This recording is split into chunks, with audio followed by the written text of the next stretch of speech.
Hey guys, what's up? It's your boy Josh, aka Drifter Voyages here, and here's my very first review of a game that I loved so much. I loved streaming it, I loved playing it, and I just loved the story and the characters and everything about it. This game is called Devotion. Red Candle Games brings you a story inspired by East Asian folklore. Devotion settings take place in a Taiwan apartment complex in the 1980s. This place is lost in time and gradually shifts into a nightmare straight from hell. Some horror games offer no more than cheap jump scares and loads of blood and guts.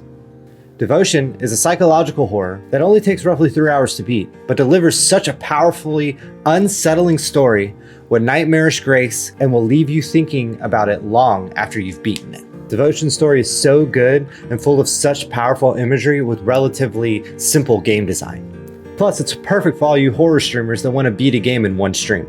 In Devotion, you take on the role of a screenwriter, Du Feng Yu, as he experiences a terrifying journey through his past in order to figure out what has happened to his wife and daughter. Similar to other first-person games like Father's Day, Madison, Devotion mostly takes place in the family's modest apartment and complex.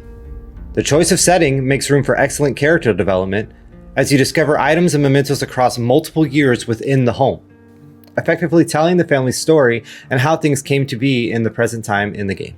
You can definitely tell that the designers at Red Candle have a definitive understanding of not only pacing, but the importance of keeping horror elements deliberate and not overdone. Watching a little girl crying before turning possessed or seeing a woman rush towards you and disappearing into thin air is the stuff of nightmares. The family home is not only established as a physical place that you can explore, but also as a metaphor for Du Feng Yu's family and the things that they are experiencing. As years progress in the game, you notice that elements in the apartment start to look more troublesome and more sinister, and downright sad. The story is so rich and so beautiful in a lot of ways, and the way that the devs go about showing you and letting this story unfold is just so perfect to me. This is probably one of the first horror games that I've played where I literally was blown away.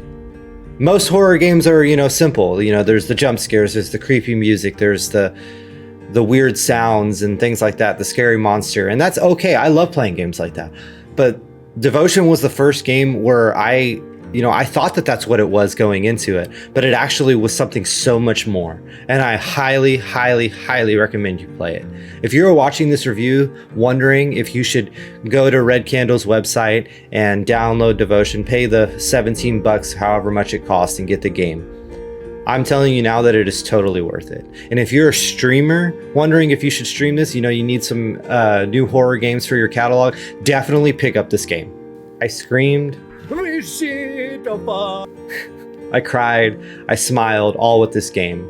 And that really sounds weird when you think about it with it being a horror game. The screaming's understandable, even the crying, but the smiling. There are parts in this game that are just so beautiful, including the ending, and I just couldn't help but just smile. I was so happy that I played it. Thank you so much, Red Candle, for making such a nightmarishly beautiful, beautiful game.